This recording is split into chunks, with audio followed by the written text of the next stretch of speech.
2월 23일 예수님의 구속사 오늘 7번째 시간입니다.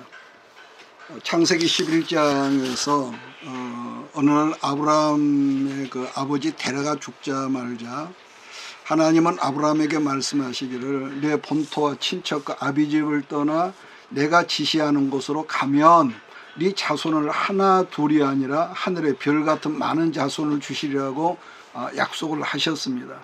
그랬을 때 아브라함 입장에서 생각해 볼 때 조금 황당하지 않았을까. 왜냐하면 여러분 아브라함이 그 나이 40세 때 결혼을 했다 할지라도 지금은 그 나이가 75세인데 무려 35년을 자식 낳기를 위해서 무던히도 그들 부부가 노력했을 거라는 거죠. 근데 아기를 못 낳았거든요. 자, 그런 그에게 어느 날 하나님은 오셔서 말씀하기를 네가 내 말을 듣고 순종하면 큰 민족을 이루어 주시겠다 이렇게 말씀했다는 거죠. 그랬으니 아브라함이 한편적으로 볼 때 얼마나 가슴이 벌렁거리지 않았을까.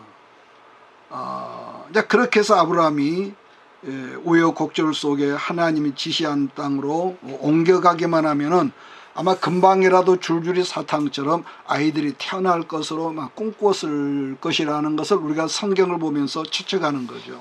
왜냐하면은 하나님께서 그에게 직접 오셔서 말씀하셨으니까요. 그래서 온 가족들이 아마 웃음꽃이 피어나리라 꿈꾸고 생각했을 것이라는 점을 우리 입장에서 능히 이제 이렇게 짐작을 해볼 수가 있다는 거.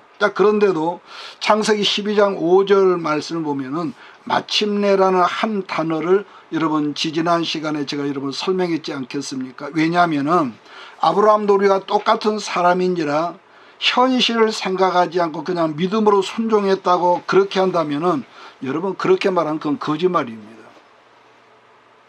왜냐하면 하나님 말씀을 따르면서도 우리는 지금도 얼마든지 갈등할 수 있었고 아브라함 또한 갈등했었기 때문에 창세기 기자는 거기에서 마침내라는 단어를 삽입했을 것이라는 점이죠. 자, 그런 점은 우리들도 마찬가지인 것은 우리가 말씀을 떠나 살거나 여러분 믿음을 떠나 살거나 그러진 않지만은 그런데도 때때로는 현실 문제가 너무 커가지고 말씀과 현실 속에서 갈등하고 잠 못 자고 고민하고 여러분 그럴 때가 많지 않습니까? 자, 그런데도 분명한 것은 지금 아브라함은 가나안 땅으로 지금 들어와 있다는 것이고 약속을 붙들고 있는데도 중요한 것은 아브라함이 안에 사례가 임신할 기미가 조금도 보이지 않는다는 것이었습니다. 그래서 가나안 땅으로 들어온 지 수해가 지났을 때에 아브라함이 짜낸 지혜가 뭐였었냐면은 다메섹 사람 누굽니까? 엘리에셀이라는 어린 종 하나를 사왔는데 이 아이가 어려서부터 너무 총명하단 말이에요. 그래서 한다는 생각이 하나님께서 말씀은 하셨을지라도 내가 자식을 못 낳게 된다면은 우리식으로 꽁 대신 닭이라는 말처럼 엘리에셀을 양자로 삼으려고 마음속에 그런 계획을 했던 것 같습니다. 자, 그런 아브라함에게 하나님은 창세기 15장 4절에서 찾아와 말씀하기를 엘리에셀이 네 상속자가 아니라 네 몸에서 태어날 아기가 네 상속자가 되리라 했다는 말씀을 이렇게 못을 박은 거죠.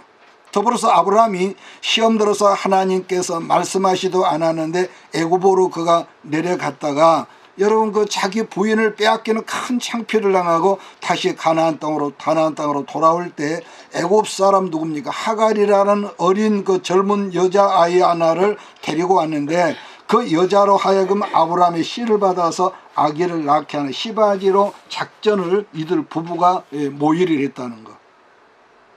그래서 이러한 점을 우리가 보면서 성경을 보면서 깨닫고 느낀 것은 여러분 그렇습니다. 우리는 어디가 산에 가 산기도 가서 어떤 능력 있는 어떤 주의 종에 불 한 번 받으면은 그저 모든 것이 형통할 것 같을지라도 여러분 그건 여러분 뻥이고요. 그 어떤 사람이라도요 믿음이 믿음으로 온전히 성장하고 성소가 발전하는 것은요 순탄하게 믿음으로 쭉 성장한 사람은요 세상에 없다는 우여곡절 넘어지고 자빠지고 멍청하고 미련하고 그러니까 우리가 세월이 지나고 생각하면 야 내가 어쩌자고 그때 그 멍청한 짓을 했을까 우리가 그렇게 생각할 때가 있거든요. 사실 하갈이 이스마엘을 낳게 한 것도 그 내용을 들여다보면은 아브라함의 아내 사라의 살해 작품 아니겠습니까? 왜냐하면은 여러분 그 나이는 점점 계속 들어가고 자, 늙어가는 자기 남편 아브라함, 그리고 자기를 이렇게 보면서 서로 바라볼 때에 여러분 얼마나 한심했겠습니까? 근데 이처럼 꼬부랑 노인들한테 하나님은 늙은 부부에게 자식을 주신다고? 그러니까 아무래도 우리 하나님 우리에게 뻥치시는 거 아닌가. 그래서 하와가 아담을 꼬드겨 가지고 선악과를 따먹게 했던 것처럼 사레가 남편 아브라함을 꼬드겨서 결국은 어떻게 합니까? 이스마일이 태어나게 여러분 공작을 주도적인 역할을 사레가 했다는 거. 그러니까 이들이 하나님을 안 믿는 건 아니거든요. 그런데 그때마다 현실을 바라볼 때에 의심이 찾아오는 거 이들이 물리치지를 못했다는 거예요. 그러고 보면은요, 좀 다른 여당 같지만은 이 세상의 모든 남자들에게 제일 무서운 사람이 하나 있다면은요, 하나님도 별로 안 무섭거든요.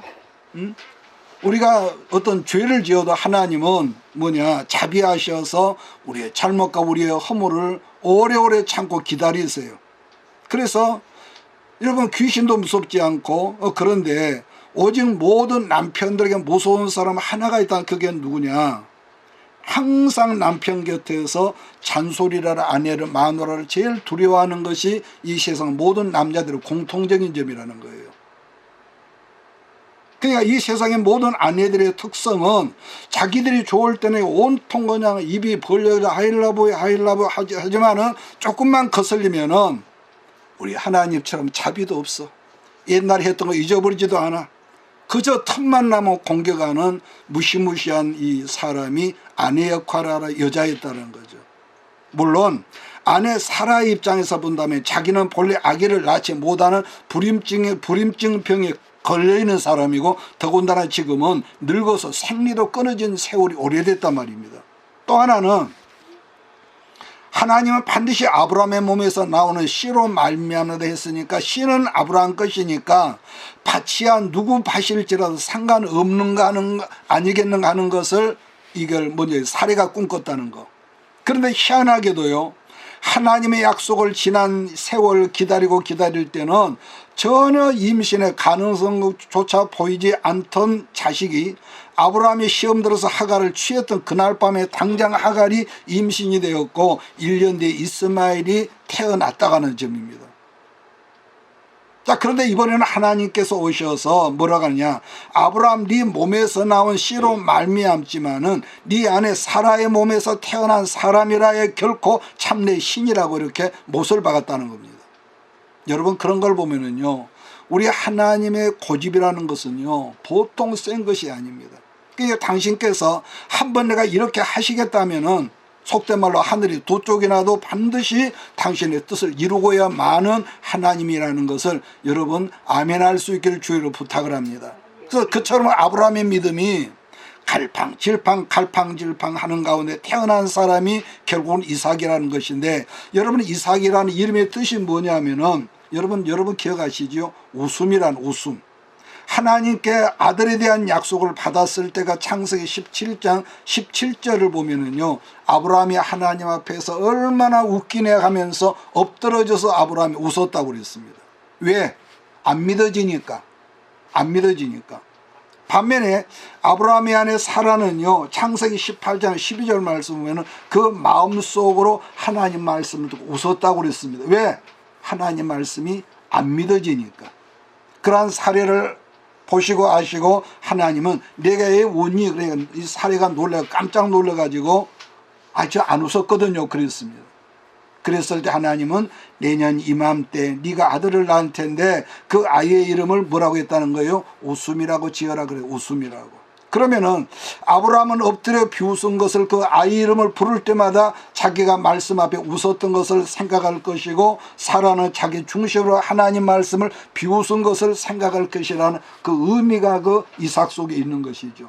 그러한 연고로 하나님은 아이가 태어나기 전에 이름을 지어주셨는데 이삭 곧 웃음이라고 그렇게 이름을 지었다는 것. 자, 그랬었는데 아브라함이 하나님께 약속을 받은 지 25년 만에 꿈에도 그리던 아들 이삭이 마침내 그 품에 이름을 안겼다는 이 설명 아니겠습니까? 그러니까 아브라함은 하나님은 아브라함에 분명히 큰 민족을 주신다고 그랬지만은 큰 민족 대신에 종자였던 씨앗 하나를 받았다는 설명이 여기서 나오는 거죠. 물론 훗날 이삭에게도 하나님은 자기 아버지 아브라함에게 했던 동일한 약속을 하셨지만은 여전히 하나님은 큰 민족이 아니라 씨앗인 야곱을 주시고 그 야곱만을 인정하셨다는 것을 우리는 성경에서 보는 거죠. 또 아브라함도 아내 사라가 그 간판은 뭡니까? 천하의 절색 미인이었지만은 아기를 낳지 못한다 했듯이 리브가도 똑같았다는 거예요. 그 며느리.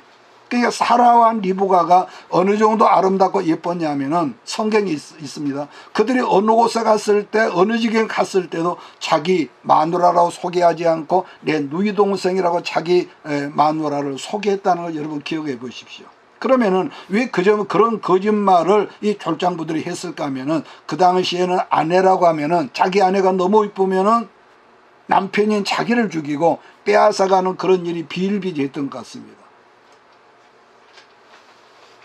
아마 그래서 그 집안의 여자들이 아름답고 예쁜 것은 어떤 집안에 흘러낸 내력 같습니다.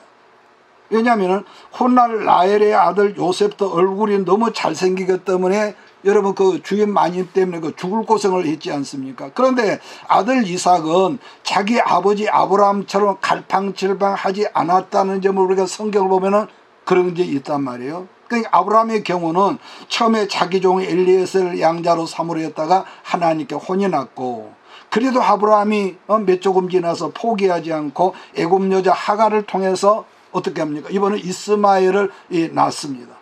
근데 이삭은 여러분 40세 결혼을 해서 그 나이 몇 세 때 아이를 낳습니까? 60세 때 아기를 낳습니다. 그러니까 이삭이 결혼해서 20년 동안 갈팡질팡했다는 기록이 성경에 왜 없으냐 하면은 여러분 이삭의 특징 중에 하나는요, 이삭은 아이들이 태어날 때까지 하나님께 기도하는 삶을 지향했다는 점을 우리는 여기서 살펴야 합니다. 여러분 이런 점은 지금도 하나님께 늘 기도로 사는 사람, 어떤 경우라도 하나님을 바라보는 사람은 때로는 갈팡질팡도 하고 때로는 그렇게 하면서도 여러분 그 넘어지기도 하지만은 묵묵히 하나님의 약속을 기다릴 줄 안다는 점이고, 그래서 이삭의 그러한 점이 신앙의 2대가 받는 복이라는 것입니다. 자, 그렇다면은 아버지 아브라함과 이삭의 나이 차이가 몇 살입니까 여러분? 나이 차이가 그거 생각이 안 나네. 100살이죠.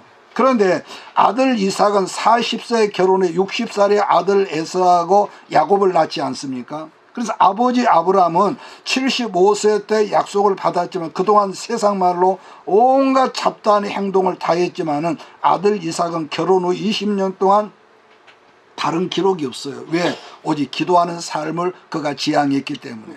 그래서 아들 이삭이 40세 때 결혼했으니까 그 아버지 아브라함은 나이가 지금 몇 살입니까? 140살이지요. 그러면 이삭이 아이를 낳았을 때 아버지 아브라함 몇 살입니까? 산소가 얼마 안 됐어요? 160살이죠. 60살. 그리고 아버지 아브라함은 그대로 15년 후에 175살 때 여러분 죽었습니다. 자, 그러한 이 부자가 한 집에 살면서 아들 이삭에게 아버지가 말을 했을 것이라는 거. 아들 이삭아, 너도 알다시피 네 엄마가 오직 이쁘지 않냐? 그런데도 자식을 낳지 못하니까 아버지는 너를 낳을 동안 별로 짓을 내가 다 했다. 전라도 방언으로. 왜냐하면은 하나님 말씀 그때는 정말로 내가 안 믿어지니까 그랬단다. 그런데 하나님은 결국은 너를 낳게 하시더라. 그래서 아버지가 한다는 말이, 나는 하나님께 너라는 씨를 통해서 큰 민족을 주실 줄 나는 안다, 믿는다. 그런데 너도 나처럼 자식을 낳지 못하고 있지만은 그럼에도 불구하고 하나님께서 우리 집안을 통해서 큰 민족을 이루어 주실 집안이라는 것을 네가 믿어라. 자, 그러면서 한다는 말이, 아버지처럼 딴짓을 해서 실수하지 말고 너는 아기가 태어날 때 기도만 해라. 이렇게 아버지 아브라함 이삭에게 일렀을 거라는 거. 그래서 여러분 그렇게 해서 이삭이라는 사람은 신앙 2대가 받는 복을 이렇게 해서 받았구나 하는 걸 우리가 성경에서 보거든요. 그래 마찬가지로 마찬가지 예를 들면은 여기 서 있는 박 목사도 신앙 일대로 자랐기 때문에 내 곁에서 선대에서 누군가 이렇게 해라 저렇게 해라 잔소리하는 소위 영적인 멘토가 없어서 내 개인적으로 꿈꾸고 생각하다 보니까 나를 말씀으로 이끌어주는 사람이 하나도 없다 보니까 그 다음에 어떻게 됩니까? 지금까지 얼마나 많은 세월 우여곡절 실수가 많았겠냔 말이에요. 그랬으니 뭔가 영적으로 내가 깨달았다 했을 때는 한평생을 광야에서 살아버리고 난 뒤였더라는 거죠. 마찬가지로 이삭은 아버지 아브라함이 한평생 동안 우여곡절 넘어지고 자빠지는 그런 광야의 삶을 살아보고 난 다음에 아들 이삭에게 뭐가 정로인가를 말씀으로 늘 일러줬다는 점을 우리가 유추해 볼 수가 있습니다. 자, 그런 까닭에 이삭이 나보다 착해 살기보다도 아버지의 그런 영적인 멘토 역할을 통해서 이삭은 다른 짓을 전혀 하지 않고 오직 그가 뭡니까? 줄곧 기도하는 삶을 살다가 그 나이 60의 아내 리브가를 통해서 자식을 낳았다는데 쌍둥이와 에서와 누굽니까? 야곱을 여로 낳지 않습니까? 문제는 이삭의 아내 리브가가 임신을 했을 때 성경은 말씀하기를 뱃속에서 아이들이 서로 싸운다는 표현을 하거든요. 그러니까 지금 같으면은 여러분 산부인과 가서 병원에 가서 의사님 내가 왜 내 뱃속이 이렇게 요란하고 시끄럽습니까? 그러니까 언론이 쌍둥이인 줄을 진찰이 돼서 알았겠지만 그 당시에는 그런 것이 전혀 없었기 때문에 리브가가 너무 힘들어서 하루는 기도가 하나님 왜 이렇습니까? 이렇게 막 시끄럽으면 이렇게 기도를 하니까 하나님께서 응답하시는 네 뱃속에 두 민족이 살고 있다 하시면서 또 뭐라고 합니까? 큰 자가 작은 자를 섬기게 된다는 뜬금없는 그런 말씀을 하시죠. 그런데 이 말씀이 신약 성경 로마서 9장 말씀을 보면은 바울 선생이요 이름하여 그 애정론을 설명하면서 아직 태어나지도 않은 큰아들 에서에 대해서 말하기를 하나님이 에서를 미워하시고 야곱을 사랑하셨다는 말씀을 거기서 사도 바울이 말하고 있는 거죠. 그러니까 큰아들이 작은아들을 섬기리라 하는 말은 큰 자가 작은 자가 되고 작은 자가 큰 자가 된다는 말인데 마찬가지로 말라기 몇 장인가요? 1장을 보면은 같은 말씀인데 에서는 미워하셨으며 야곱은 사랑했다고 말씀했는데 그 말씀은 아이들이 태어난 다음에 한 말이 아니라 아직도 아이들이 엄마 리브가 뱃속에 있을 때부터 하나님의 말씀하셨다는 것인데 이 애정론으로 훗날 이 말씀이 쓰여졌다는 말을 제가 잠깐 여러분에 언급했습니다. 둘 다 누구의 씨앗입니까? 아버지 이삭 한 사람이 씨였지만은 한 사람은 하나님이 미워하셨다는 말을 쉽게 접근한다면은 하나는 마귀 새끼다 이렇게 말씀을 했다는 거죠. 여러분 그런 점에서 성경을 보면은 하나님께서 미워하셨다는 에서의 후손이나 이스마엘의 후손은요 이스라엘 역사 여러분 메시아가 태어난 이후로도 계속 찾아온 하나님의 백성들하고 대적 관계에 있더라는 거. 따라서 하나님의 약속은 아브라함이 이삭이나 같은 약속으로 큰 민족을 이루어 주신다는 말씀이었지만 하나님의 결국 뭐만 주셨느냐 종자였던 씨만 주셨다는 것이. 그런데 할아버지 아브라함이나 아버지 이삭과 비교한다면은 야곱은요 그 성적이 뭐라고 할까 어마무시하다고 할까요? 왜냐 우선 야곱은 그 아내가 몇 사람입니까? 여러분 네 사람이 네 사람. 그런데도 아이러니하게도 지금은 중동 지역에서는요 중동 그 이슬람 섬기는 사람들이 남자들이 생활 여건만 되면 아내를 네 사람까지 둔다는 것이 그들의 율법 조항이란 말이에요. 근데 그 원조가 누굽니까? 야곱이라는 거예요. 물론 그 배경을 살펴보면은 한 남자로서 야곱은요 자기가 끔찍하게 사랑하는 여자가 따로 있었습니다. 그 당시 중동 지역에서는 여자를 자기가 결혼할 여자를 데려올 때 어떻게 했느냐 결혼 지참금이라는 돈을 주고 여러분 사오는 그런 형식이었거든요. 그 야곱은 결혼 지참금이 없이 형님 에서 때문에 애삼촌 라반의 집으로 도망가다 보니까 빈손으로 거기를 갔거든요. 그러니까 빈손으로 라반의 집에 갔었기 때문에 지참금이 없지 않습니까? 그래서 라반하고 약속하기를 나애를 자기 아내로 준다면 몇 년을 섬기겠다고 그랬습니까? 7년을 지참금 주는 것으로 섬기며 약속을 했다는 거. 문제는 그 당시 중동 지역은 성경에도 나와 있지만은 결혼식은 밤에 합니까? 낮에 합니까? 밤에 한다고 그랬습니다. 자, 그런데 전등불이 환하게 켜졌다 보니 야곱이 첫날 밤을 치르고 나서 아침에 일어나 보니까 오메, 라헬이 아니라 레아를 자기가 데리고 잤다는 걸 알고 이 야곱이 노발대발하는 거죠. 또 하나는 성경을 보면은 여러분, 레아는 알력이 좋지 않았다는 말이, 그 말은 시력이 나쁘다는 그런 의미가 아니라 눈맵시가 아주 안 이쁘다는 그런 표현을 창세기 기자가 그렇게 해놨습니다. 자, 그래서 아침에 야곱이 우락부락하면서 나반에게 가서 잘못된 걸 따지면 덤비니까 장인이 뭐라고 핑계를 했다고 그랬습니까? 우리 지역에서는 동생을 언니보다 먼저 시집을 보낸 그런 법이 없다 말하면서, 그렇다면 네가 7년을 더 지창급으로 내고 머슴살이 해라.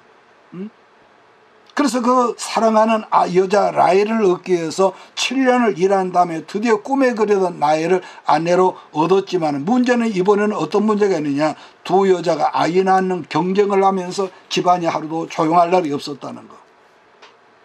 그러니까 여자들이 아이를 더 많이 낳으려 한다는 것은 결국은 남편의 사랑을 독차지하겠다는 말과 같은 말 아니겠습니까?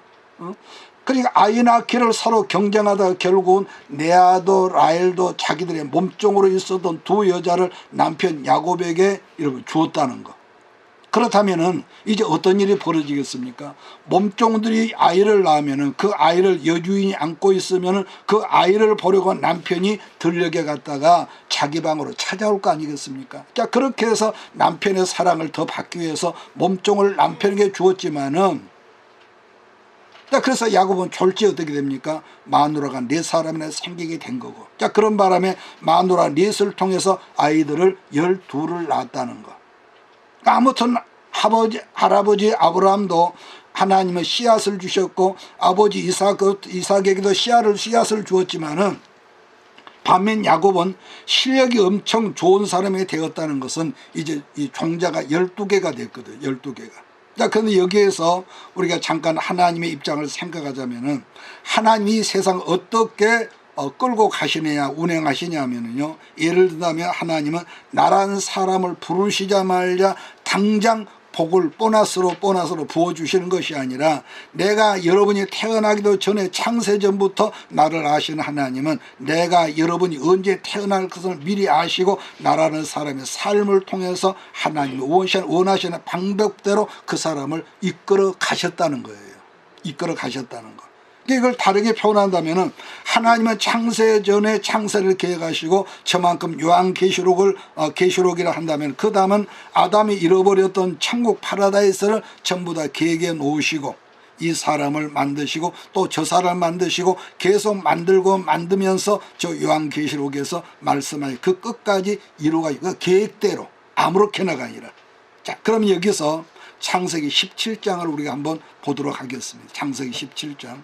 창세기 17장 17절 말씀을 보면은요, 늙은 아브라함이 엎드려서 웃었다는 말씀이 있거든요. 왜냐하면은 아브라함의 아내 사라가 지금 90세인데 하나님 그 늙은 할머니를 통해서 아이를 주신다고 하니까 전혀 비상식적인 말을 하나님이 하니까 아브라함이 엎드려 웃었다는 거. 자, 그런데 창세기 17장 20절 전후인데 특히 18절부터 읽어보면은요, 아브라함이 하나님께 어떤 말을 했냐면은요, 자, 제가 읽습니다.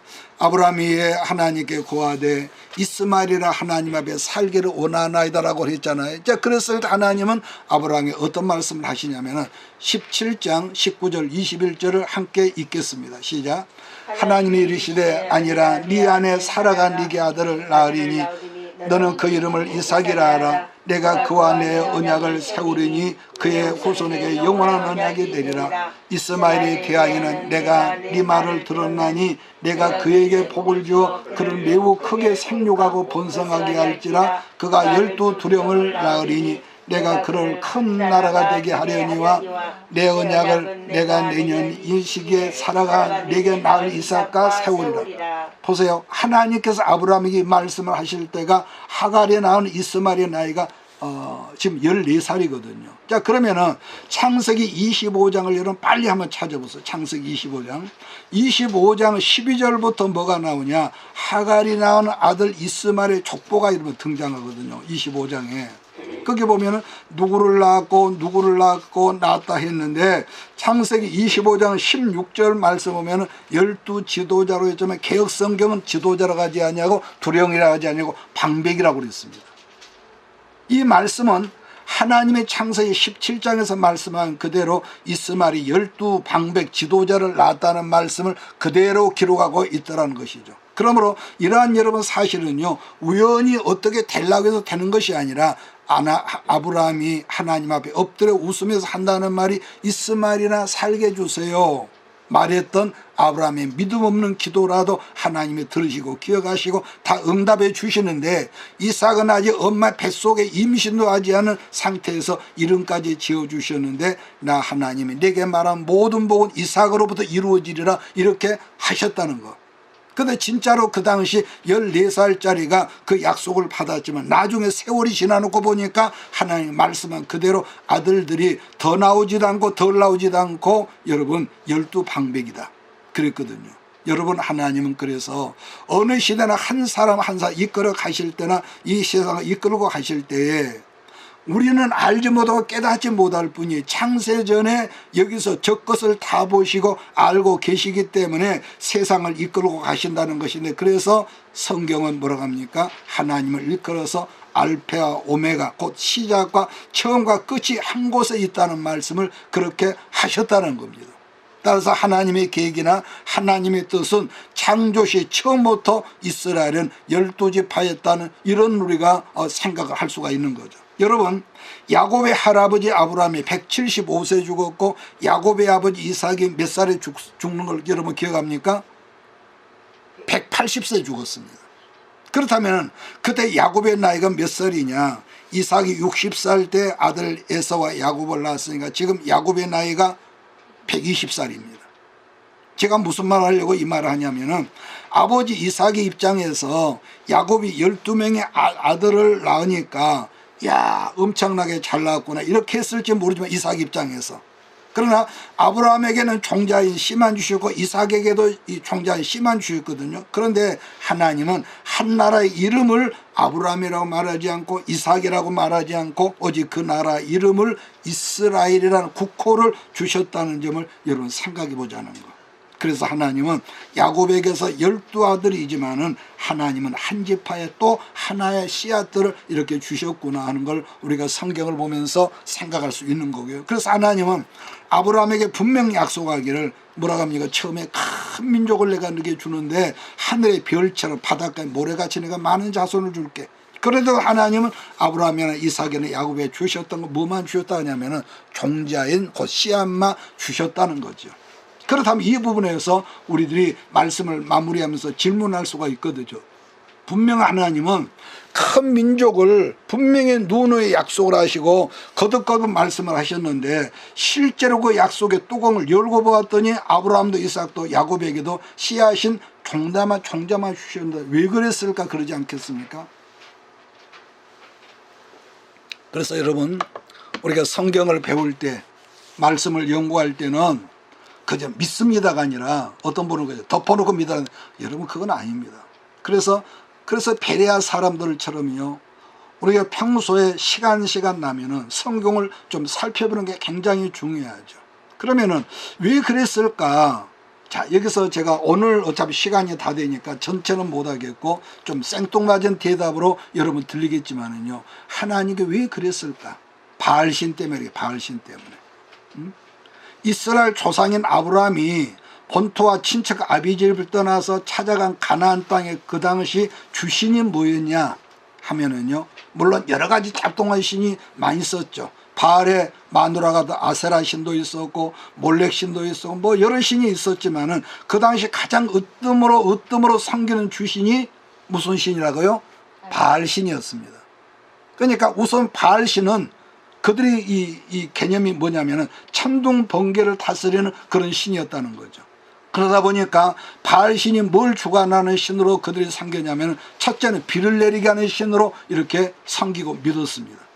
우리나라는 여러분 물이 남아돌지는 않지만 그래도 물이 부족한 나라는 아니라고 그러거든요. 그러나 중동 지역이나 아프리카 지역은 대부분 물이 엄청 부족한 땅이에요. 우리나라는 평균 강수량 1년에 1450에서 1500가량이라지만은 반면 이스라엘 나라는 우리나라 1년에 고작 4분의 1 정도니까 한 300mm, 한 400mm 이 정도죠. 근데 그보다 더한 문제는 비가 작게도 이렇게 오지만 대부분이 성경에서 말하는 우기라고 말하는 3, 4월에 이 비가 집중적으로 내렸다는 거. 그 3, 4월 때 대부분의 비가 다 내린다는 점인데, 그러다 보니까 다른 신들도 많이 섬겼겠지만 아까 말 물이 항상 부족하니까 천둥과 비를 주관하는 신이 바알 신이었기 때문에 바알 귀신을 전적으로 주신으로 이 가나안 사람들이 섬기고 있었다는 겁니다. 하나님은 많은 큰 민족을 약속하시는데도 아까 씨만 주시다고 그랬지 않습니까? 그런데 그 이유를 뜬금없이 바알신 때문이라고 하니까 여러분 좀 의문이 되겠죠? 그냥 하나님이 약속하신 가나안 땅은 물이 부족한 땅이었기 때문에 오래전부터 그 땅에 터줏대감으로 살고 있었던 온주민이 팔레스타인 사람들이 주신으로 뭘 섬겼다고요? 바알신을 섬겼다는, 바알신. 그런데 우리가 호세아 성경을 우리가 강해를 할 때 여러분 기억할 줄 압니다만, 바알신 이름은 하나지만은 그 바알신 내용을 보면은 우선 세 가지라고 그랬습니다. 첫째, 재물을 준 풍요의 신, 뭐든지 잘 되게 한다. 두 번째, 아이러니하게도 섹스의 신. 세 번째, 술의 신, 술의 신. 그러니까 가나안 땅의 3대 특산물을 여러분 기억합니까? 호세아 성경을 여러분 강의할 때에 3대 특산물이 말씀했는데, 3대 특산물 첫째는 곡식과 그 다음에 포도주와 그 다음에 감람류, 올리브 기름이거든요. 또 곡식은 밀과 보리였는데 지금 말한 세 가지가 이스라엘의 3대 특산품이었다. 물론 더 세세한 걸 말한다면 뭐 석청도 있었고 아몬드도 있었고 석류도 있었지만 우선 3대 특산품이라면 곡식과 기름과 포도주가 주요 생산품이라고 제가 여러분에 여러 번 말씀을 했습니다. 그런데 여러분 신명기 11장 말씀을 보면은요, 이런 말씀이 있습니다. 자, 우리가 말씀으로 마치면서 거기를 한번 찾아봐야겠네요. 신명기 11장, 너희가 내 말을 잘 듣고 그 말씀대로 잘 살면은 이른 비와 늦은 비를 뭐라고 해, 적당한 때 내리겠다는 약속을 하셨다는 겁니다. 신명기 11장 찾았습니까? 13절로 14절까지만 읽겠습니다. 신명기 11장 13절로 14절. 자, 같이 읽을까요? 시작.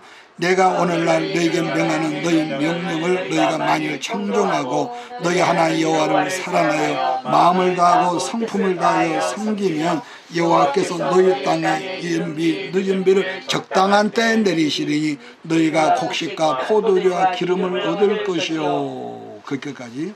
여러분, 물이 부족한 나라에서 비만 제때에 내려준다면은 여러분 한 가지 특징은요, 이스라엘 나라 땅은 아주 기름진 땅이라고 그러거든요. 그러니까 언제든지 물만 비만 제때 와 준다면은 곡식과 포도주와 기름이 아주 풍요가 넘치는 땅이라는 거. 자, 그런데 문제는 하나님께 그렇게 이스라엘 조상들은 누누이 말씀을 하셨음에도 불구하고 하나님 말씀을 들어오지도 믿지도 않고 바알신이 비를 주관한다고 하니까 전부가 다 바알신에 가서 엎어졌다는 거예요. 왜냐? 그러면 왜냐 그랬을 때 그 당시에 문화를 우리가 또 공부할 필요가 있습니다. 그때 당시 신에 대한 그 개념이라는 것은요, 한 가지 신이 한 가지 복만 준다는 그런 이 개념이 있었고, 특히 여호와 하나님은 신의 산에서 이스라엘을 만났기 때문에 그들을 전통적으로 뭐가 있냐, 산의 신으로만 이렇게 알려지는 것이 있었다는 거. 자, 그러다 보니까 여호와 하나님은 들판에서는 바알신에게 밀린다는 그런 개념이 있었기 때문에 하나님의 하늘에서 비를 내린다는 생각을 하지 못했다는 것이 그때나 이스라엘 사람들의 신에 대한 개념이, 우리가 볼 때는 전혀 엉뚱하지만 그런 개념이었다는 거. 그래서 이스라엘이 여러분 나중에 보면은요, 훗날 북왕국의 아람 나라하고 전쟁을 할 때 아람 나라가 첫 번째 싸움에서 이스라엘 나라에게 완전히 그냥 꼬꾸라져 졌습니다. 많은 군대가 왔습니다. 그래서 아람 나라가 전쟁에 지고는 우리가 왜 저들에게 졌을까 하고 전략 회의를 했는데, 아람 나라 모사들이 아람 왕에게 어떤 말을 하냐면은 여호와 하나님의 신은 산의 신이기 때문에 우리들이 산에서 전쟁에 졌습니다. 이번에 우리가 이스라엘 들판에 싸면 우리가 틀림없이 이깁니다. 이렇게 장담을 한 내용이 있거든요. 그러자 아람 나라 모사들의 말을 들으신 하나님께서 그럼 들판에 싸우게 하라. 들판에 싸우고 또 이기겠습니다. 이 하나님께서는 너희가 내 말을 듣고 내 말을 순종하면은 때를 따라서 늦은 비와 이른 비와 늦은 비를 주신다고 신명기에서 누누이 말씀했지만 이스라엘이 그 말씀을 믿지도 않고 그 대신에 바알신이 비를 내린다고 바알을 여러분 이렇게 믿었다는 거. 그러면은 마지막으로 바알신이 비를 내리게 하는 방법이 뭐냐면은 참 우리가 이런 걸 보면은요. 어떻게 그럴 수가 있을까 그러는데요. 한번 여러분 엉뚱한 신에 사로잡혀서 이단에 한번 빠진 사람은요. 나와도 꼭 이단을 찾아가는 특징이 있듯이 한번 신앙이 잘못돼 버리면은요. 거기서 나와도 꼭 꼬그라집니다. 그냥 바알신이 비를 내린다는 이런 개념이 그들에 떠나지 않았다는 거. 그러면 여기서 마지막으로 바알신이 비를 내리게 하는 방법이 뭐냐면은 모든 바알 신전에는요. 신전에서 바알 귀신을 섬기는 남자 제사장도 있었지만은 뭐가 있었냐, 제사장 역할도 하면서도 신전에서 창녀 짓을 하는 여사제들이 굉장히 많았습니다. 여사제들. 그래서 그런 연고로 우리가 지금 올림픽이나 이런 그런 경기를 하기 전에 뭐 거기 로마에서 뭐 성화를 채워한다, 불을 붙여가온다는데 그 여자들이 전부 다 그 사제들이거든. 지금도 그게 전통입니다. 객관적으로 볼 때 그 여자들이 창녀였지만은 그들 입장에서 바알 제사장 겸 창녀, 아주 위대한 그런 인물들이 그 당시에 여러분 창녀들이었습니다. 아니 우리 입장에서 창녀죠. 우리 입장에서는. 또 한 가지는 그 당시 사람들은 딸을 낳으면 딸이 이쁘면 바알 신전에 곡물로 바치는 것을 아주 귀하게 생각하고 또 그 다음에 창녀 그 신전 봉사는 창녀들이 일반 사람들하고 관계를 해서 아기를 낳으면 여자면은 여러분 아울러서 그 바알 신전에서 창녀 노릇을 하게 했다는 거. 그것도 전통적인 거 있었던 모양이죠. 그러니까 팔레스타인에 내려는 이른비라 하는 것은 그래서 10월과 11월에 내린 비가 이른비였습니다. 우리들 생각으로는 이게 이른비 같지만은 실상으로 그것이 이른비였습니다. 이른비가 몇 월에 내린다고요? 이른비가 10월과 11일에. 그러면은 이른비가 내리기 한 달인 9월 달에 바알 신전에 가서 제사를 드릴 거 아니겠습니까? 자, 그러면은 제사를 1부 순서로 드리고 나면 2부 순서로는 포도주를 떡이 되도록 퍼마신 다음에 술이 취한 다음에 바알 신전의 창녀들과 이름하여 뭡니까? 그룹 섹스 파티를 여러분 열었다는 것이죠. 그러한 음란한 잔치를 바알 신전에서 벌리고 있으면은 자, 자기 신전에서 이 사람들이 그렇게 더러운 짓을 벌리고 있으니까 바알 신이 하늘에서 바알신이 그걸 내려다 봤다는 거예요. 그래서 그처럼 엄청난 음란한 일을 바라보고 있던 바알신이 열을 받으면은 바알의 마누라 아세라와 관계를 맺으면은 그때 나타나는 정액이 땅에 비로 쏟아졌다. 비로. 자, 이거 너무 황당한 말이고 여러분 좀 거시기한 말이지만은 그러한 역사, 그러한 그 곳에 하나님이 씨를 미리 번성해서 보낼 수가 없어서 못자리인 여러분 400년 동안 여러분 그 애굽으로 보냈다는 것을 아마 다음 시간에 말씀하겠죠. 그래서 우리는 지금 하나님께서 아브라함과 이삭과 큰 민족을 이루어 주겠다는 약속이 이루어지는 과정을 살피고 있는데 그래서 하나님께서 모세에게 여호수아에게 네가 그 땅에 들어가도 싸그리 다 죽여라. 싸그리 다 죽여라. 왜? 하나님의 종자들이 오염될까 봐서요. 자, 이 말씀을 앞으로 좀 계속 이어나가도록 하겠습니다. 기도하겠습니다. 이것이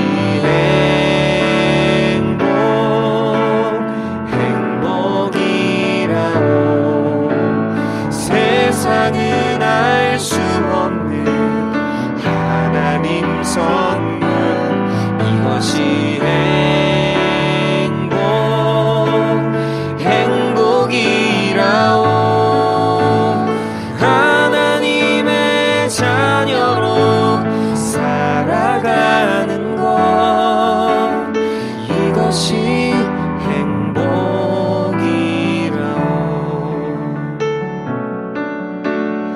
이것이